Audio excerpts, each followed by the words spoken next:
संसार की रचना।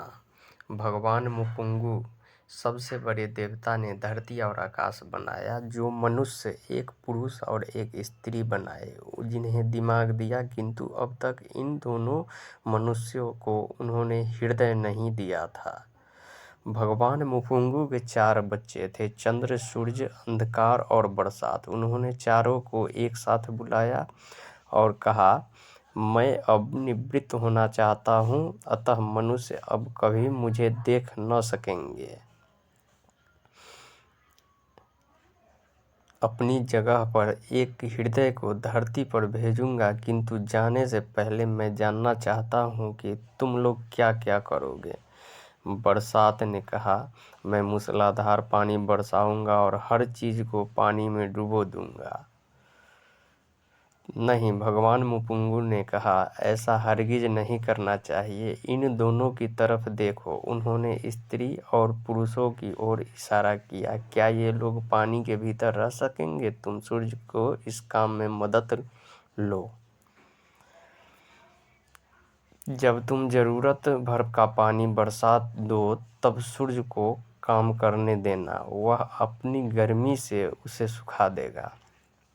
और तुम किस तरह काम करोगे? भगवान मुपुंगु ने सूर्य, मैं चाहता हूँ कि इतना तेज चमकूं कि मेरी गर्मी से सब से पूछा जल जाए। उनके दूसरे पुत्र सूर्य ने कहा, नहीं। भगवान मुपुंगु ने कहा, यह होगा तो फिर मेरे बनाए इन मनुष्यों को भोजन कैसे मिलेगा? देखो, जब अपनी गर्मी से सब कुछ झुलसाने लगोगे, तब बरसात को मौका देना। वह पानी बरसाकर राहत देगा और फल अनाज उगने में सहायता करेगा।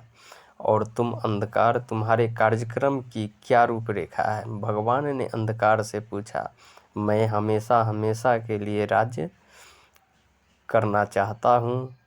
बोलो भक्त और भगवान की जय। अंधकार ने उत्तर दिया, दयालु बनो। भगवान ने सौम्य स्वर में कहा, क्या तुम मेरी इस अद्भुत रचना को खत्म कर देना चाहते हो? क्या तुम चाहते हो कि शेर, चीते, सर्प सब अंधेरे में घूमते रहे और मेरी बनाई दुनिया को देख सके? चांद को भी कुछ करने का मौका दो।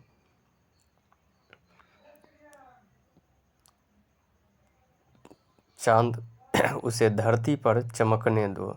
जब वह चौथाई रह जाए, तब पुनः तुम अपना साम्राज्य फैला सकते हो। मुझे काफ़ी देर हो गई है, अब मुझे जाना चाहिए।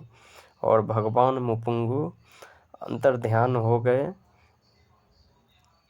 कुछ समय के बाद हृदय एक पतली सी झिल्ली से आवृत उनके पास आया।